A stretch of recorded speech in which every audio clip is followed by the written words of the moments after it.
Ladies and gentlemen, we are live on all 4 platforms. We are bridging together the United States of America. Here, Garret Wing, American Standard Dog Training, and we got Roddy Kirk and Louise Dixon all the way over in Edinburgh, Scotland.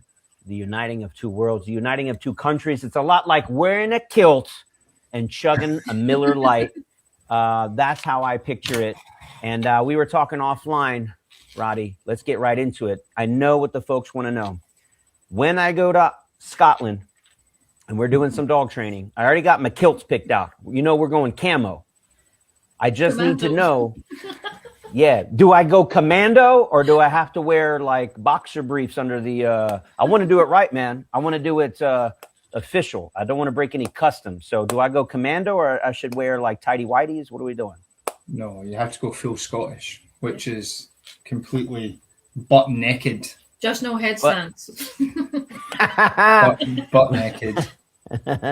So that's what we have actually set aside for those who are wondering what this live is about. We are celebrating, commemorating, inaugurating one of those things, letting everybody know that we're going for a 2nd annual tour in Scotland. We're going to be doing a live dog training seminar. Myself, Roddy Kirk, Louise Dixon from BPAC Leader. We did it last year. It was incredibly successful, and it was so good we're doing it again this year. So coming back due to popular demand, I am going to throw it to you guys. Tell them the dates that we're going to be putting on this seminar. So 11th and 12th of July this year. We also have a brand new venue, which is really exciting. Venue is absolutely beautiful, beautiful setting, beautiful views. We've got amazing facilities. The whole place was just updated last year in 2025, and it's the first seminar of its kind ever at this venue. So we've been really lucky to be able to get it. It was also opened by a princess, right? Yeah. It was also opened by Princess Anne. So if anyone cares about that, then it was opened by a princess. So that's going to be We're awesome. going to reopen it with, like you said, a camo kilt. But I'm going to do, like you said, a handstand crossing. You know, but are you saying you're going to do a camel kilt, as in you're going to wear a like camouflage type of kilt, or you mean you're going to go commando in a tartan kilt? Yeah. Is your kilt? I'm going to be full commando in a camo kilt. Oh, and I don't have like the official tartan. Yeah, camo. So commando with camouflage. We will get one for you. Yeah, before you're arriving. We'll get. You want to give me like an official one? Either way, we're going commando. You know what I'm saying? And that's what we were saying. For those who stick around, after we have so many ciders, after we chug so many beers, that's when we start doing commando keg stands, and keg stand with a kilt on. It's a sight to behold. You know what I'm saying? Sometimes it's a big sight to behold, and sometimes it's a One of those. You're talking about yourself again, Garret. But there will also be some dog training. There will also be dog let's training. talk about, we're here, let's keep it PG, maybe PG-13. We're here to talk about dog training, y'all. For those who are interested in the seminar, it is a good time. We have a great time, but it's always extremely educational. Who's it for? For folks who've never been to a seminar, for brand new dog owners. You got a brand new puppy, you don't know what you're doing, bring it. All the way up to and including aggressive and reactive cases, something that Roddy and Louis specialize in, and even professional dog trainers. And that's exactly what we had last year's seminar. We had folks who brand new to dog ownership, all the way up to folks who've actually been in the game as professional dog trainers for over a decade, always trying to steal those tips and tricks to improve their business. And there's times that we're doing theory, but we want to get hands-on with the dog. And I'm going to put this out front right away. Unlike some other seminars that are out there, unlike some other private training that you might get, this is not going to be me or Roddy or Louise sitting back in a lounge chair on a loudspeaker, barking orders at you and telling you how to train your own dog. No, literally, like, give me the leash, pass your dog to me. I will be working with your dog. And sometimes we actually get, not trying to be funny, we're going to get that intimately close. Because sometimes, you'll tell someone like, hey, look how I'm holding the leash. Now you do it. And they're all dicked up. So they say, look, come right here. I will grab your hand and you and me will train the dog together. If I have to like work you like a puppet, whatever it takes, it's like our mission to not only make your dog better, but oftentimes the way we make your relationship with your dog better is by showing you how to become what we refer to as an owner trainer. so that when the seminar ends, you still carry on everything you learned, so that your dog walks better on a leash, your dog stops being a reactive pain in the ass, your dog recalls the first time every time, your dog off leash heals, and or you improve your business as a professional dog trainer. So that's my spiel. That's the seminar in a nutshell.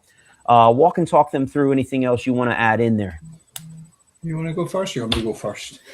I mean, yeah, I was just going to throw in there, like you say, the key to us showing practically exactly what you should do and how to help yourself with your own dog. The proof's in the pudding from last year. Like, we still have clients who are coming along to socialize just at our, our weekend walks and things like that, and their dogs are absolutely transformed from before they came to the seminar last year. Anything from a puppy to a super extreme aggressive dog. All of the dogs that came turned a corner, whether it was obedience or reactivity, and we're really proud of everybody who came to the seminar last year. We've kept in touch with everyone, and the progress has been amazing. Yeah, there must have been 40 people at least, and it's a hard balance, isn't it, that we always discuss with because it gets sold out so quick, that how many people do we allow, because we want to have an amount where it stays intimate and personal, and we want to work that one-on-one with you and your dog, but get as many people in to help them as possible as well. So you can have working spots, you can have an audit spot. It's already booked up and getting nearly full, so people really need to get in there as quick as they can and book. And I guess you'll go over that in a wee minute, Garret, of where to do that. But you mentioned something a minute ago about how there are tiers, or I was thinking when you were talking, I was like, there's often tiers in these seminars, tears of joy, tears of relief, and gratitude when everything we're doing is real life. It's, you don't know how to swim, but we're getting in the water and you're not going to drown. We've got armbands and we've got lifeguards and all the other analogies with it. But the only way you're going to learn is getting in there. Now, that could be building your dog's confidence, where we can be showing you even bite work and protection training, or building their confidence through play, or through recall, or there's many ways to do that, all the way to whether we're trying to increase a behavior, or whether we're trying to decrease certain behaviors and stop certain behaviors. As we know, most people come to us because they want behaviors really stopped. How do they stop X, Y, and Z? So the great way to do that is a balance. Our balance training together with us, and or really we like to say, increase your expectations training, because a lot of people's expectations with their dogs now, because of how they're acting and being taught by a lot of other people, is lower your expectations, and their life and their standard with their dog is really low. And this seminar is a place for you to go, no, it's okay to have to want your dog off leash, to have your dog under control, to walk your dog by other dogs. It's okay to have that standard, and we will be able to give it to you, regardless of where your dog is right now. So it's actually cool that because as you were talking, I was thinking back to the different caliber of dogs we had, the different breeds, the different temperaments, the different folks that were there. And I think one of the biggest transformations we had is literally on screen right now. Janet with Walter. Maybe walk us through a little bit of, what you saw with Walter, the situation Janet was dealing with. Paint the whole picture. Who is she, in short? And then I'll walk and talk through the transformation we had. And it was so good, she's coming back. So yeah, I think you met Janet and Walter on day one, right? When she just gone.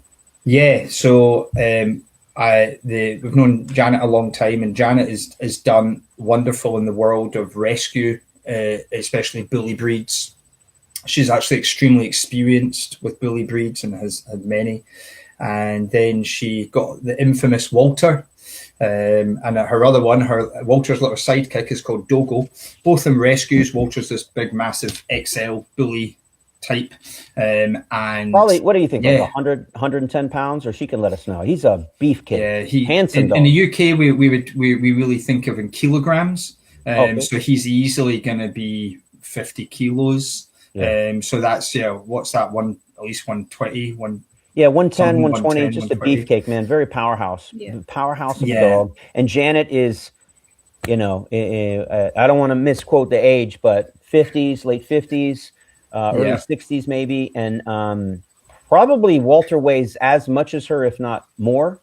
And it's and he was we've dealt a lot, for example, with fighting dogs, and he's at that level, of he wanted to annihilate a dog. There's none of this, but he's scared, or this fear, aggression, or this misplaced prey drive, this I'm enjoying this, let's go. And just to emphasize as well, like there's a lot of people who would maybe say, well, why is that dog in that home?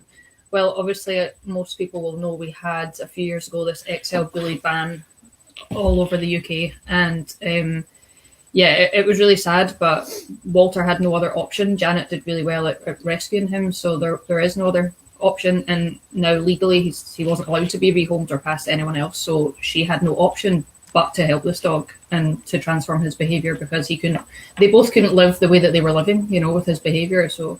She's done amazing. And so we went through the process. We had done a session with Janet, and then just worked very closely with her and got him to a stage where she could walk him outside in public, but still, of course, getting this closer to a dog, he would just be like, let's go. And if anyone can deal with a Walter, it's Janet. And there's no messing. She's a good Scottish lassie, and she was definitely up for the challenge. And so then you tell us, I guess, and that was the background of Walter. And what's so funny, as we said, he lived with another dog. So some people also really confused, but I don't understand why my dog's aggressive to other dogs, because he lives with another dog, and it's like, that's a completely different thing. Just because it lives with another dog doesn't mean it's not going to eat another dog outside. And so to paint the picture. Yeah, so to paint the picture where Janet brings this big-ass power breed of a dog, and there's no ramp up. There's no, like, gradual build-up where it's like, oh, he's building it up. He's getting kind of frustrated. You might want to think about creating distance. But no, there's no build-up. It just goes from Walter's happy-go-lucky to, as soon as he looks at another dog, explosion. 100 miles an hour, mentally and physically, and everything she could do to try to hold the dog back. And truthfully, like, there's times when she couldn't. The dog literally just dragging her closer and closer, and people like women and children and dogs are running for their lives, because God forbid Walter does get a hold of something. Yeah, it is going to be ugly. Yep. So, long story short, we spent a considerable amount of time working with her and Walter and really reframing their relationship. And I'm not just saying this to brag. It's just, this is what we do. This is why we do it.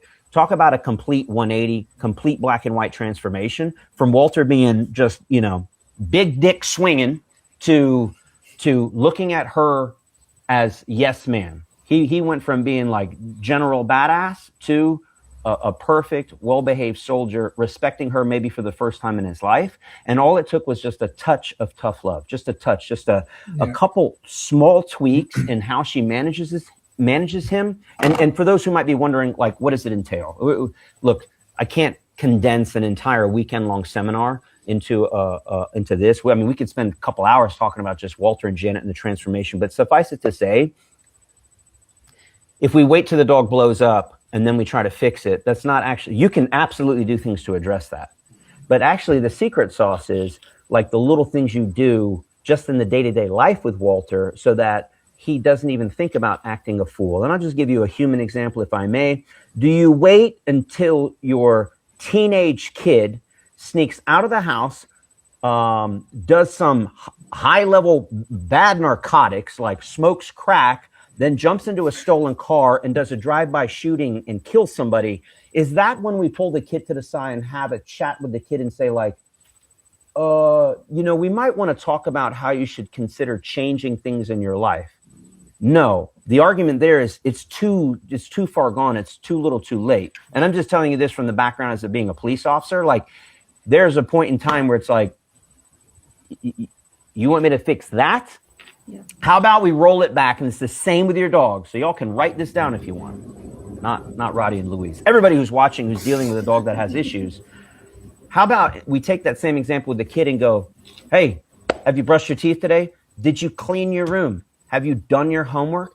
Can you sit politely at the table? Can you help the little old lady cross the street? These little things that happen in the day-to-day, and then we're setting that kid up for success so that we're not even dealing with the big